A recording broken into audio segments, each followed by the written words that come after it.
మనం జాతకాలు చూపిస్తున్నప్పుడు మీకు సర్పదోషం ఉందండి అని చెప్తుంటారు. అలాగే మీ పూర్వీకులకు సంబంధించి కూడా నాగదోషాలు ఉన్నాయి, సర్పదోషాలు ఉన్నాయని చాలామంది చెప్తుంటారు. కొంతమంది వాటికి పరిహారాలు కూడా చెప్తుంటారు. అసలు సర్పదోషం అనేది నిజంగా ఉందా? ఉంటే దానికి పరిహారం ఏ విధంగా ఉంటుంది? అసలు సర్పదోషం అనేది ఎందుకు వస్తుంది? అసలు మా దగ్గర జాతకమే లేదండి. జన్మ నక్షత్రం లేదు, ఏమీ లేదు. మరి మా ఇంటికి కానీ, మా వంశీకులకు కానీ, మాకు కానీ సర్పదోషం ఉందనే విషయం ఎలా తెలుస్తుంది? ఇలా మనకి చాలా అనుమానాలున్నాయి. సర్పదోషం గురించి, నాగదోషం గురించి. వాటన్నిటికి ఈ అనుమానాలన్నిటికీ కూడా ఇప్పుడు సమాధానం తెలుసుకునే ప్రయత్నం చేయబోతున్నాము. మనతో పాటున్నారు జగద్గురు పీఠానికి సంబంధించినటువంటి చైర్మన్ నాగమణి గారు. అమ్మ మాట్లాడి సర్పదోషం గురించి, నాగదోషాల గురించి, వాటి పరిహారాల గురించి, అసలు నాగదోషం అనేది ఎలా ఉంటుంది, మనం ఎలా తెలుసుకోవచ్చు, వాటి పరిహారాలు ఎలా చేసుకోవాలి, ఇవి కూడా చెప్తారు. అలాగే ఇప్పటి వరకు వాళ్ళ పీఠంలో 1800కి పైగా కూడా నాగ ప్రతిష్టలు జరిగినాయి. చాలామంది భక్తులు ఆ పీఠానికి వస్తూ ఉంటారు. అక్కడ ఉన్నటువంటి ఈ ప్రతిష్ట కార్యక్రమంలో పాల్గొంటూ ఉంటారు కూడా.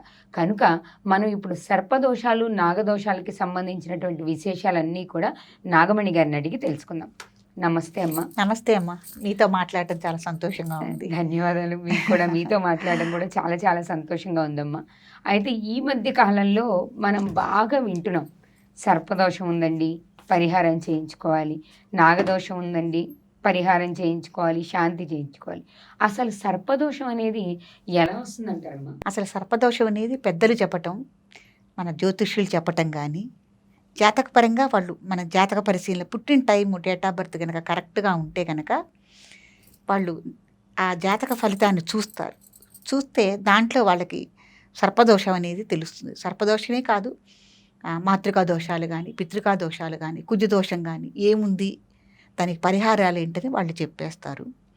ఒకవేళ డేట్ ఆఫ్ బర్త్ మన దగ్గర లేదు, అప్పుడు వేసుకోలేదు పెద్దలు, మనకు ఉంది అని మనం ఎలా గ్రహించుకోవాలి అంటే, ఇంట్లో మనకి పరిస్థితులు అనుకూలంగా లేనప్పుడు ఇవి సర్పదోషాలు అని మనం గ్రహించుకోవచ్చు.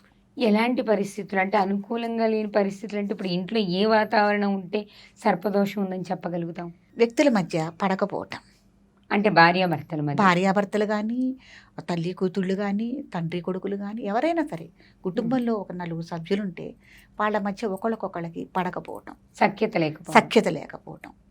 తర్వాత ఏ పని చేస్తున్నా మనకి ఆటంకాలు కలిగి ముందుకు వెళ్ళలేకపోవటం, ఆకస్మిక ధన నష్టం, తర్వాత అనవసరమైన విరోధం బయట నుంచి, ఏ కారణం లేకుండా మన ఇంట్లోనే కాకుండా బయట నుంచి అనవసరంగా, అసలు మనకి ఆ వ్యక్తులతో సంబంధ బాంధవ్యాలే ఉండవు, కానీ అలాంటి వ్యక్తుల వల్ల మనం సఫర్ అవుతూ ఉంటాం, మానసికంగా మనం బాధపడుతూ ఉంటాం. అట్లాంటి ఇబ్బందులు కానీ, తర్వాత ఏదన్నా అదే వ్యవసాయం పని చేసుకునే వాళ్ళైతే వ్యవసాయం కలిసి రాకపోవటం, పంట అనేది పోవటం, అలాగే ఇంట్లో పాడి పశువులు అవి ఉంటే కనుక ఆకస్మికంగా అవి మరణించటం, అది కూడా సర్పదోషం కిందే పరిగణించబడుతుంది. తర్వాత దంపతుల మధ్య దాంపత్య సఖ్యత లేకపోవటం, అలాగే సంతానం లేకపోవటం, పిల్లలు పుట్టిపోవటం, పిల్లలు ఉన్నా కూడా వాళ్ళు ఏమన్నా అవిటి పిల్లలుగా పుట్టడం, అంధత్వం కానీ, మగ పిల్లలు కానీ, అంగవైకల్యంతో పిల్లలు పుట్టడం. తర్వాత ఈ తరతరాల మించి, 1 తరం 2 తరాలు 3 తరాల మించి కూడా ఈ దారిద్ర్య బాధను అనుభవిస్తూ ఉంటారు. వాళ్ళు ఎదుగుదల లేని జీవితాన్ని అనుభవిస్తారు. ఎదుగుదల అనేది ఉండదు. పోనీ ఆ జనరేషన్లోనే కాదు, ఈ జనరేషన్లో అంతే, ముందు జనరేషన్లో అంతే, అలాగే ఉంటారు. ఎక్కడ వేసిన వాళ్ళు అక్కడే ఉంటారు. ఇది కూడా చాలా బాధ కలిగించే విషయం. తర్వాత ఎంత సంపాదించినా సంపాదన అనేది ఇంట్లో నిలబడకపోవటం.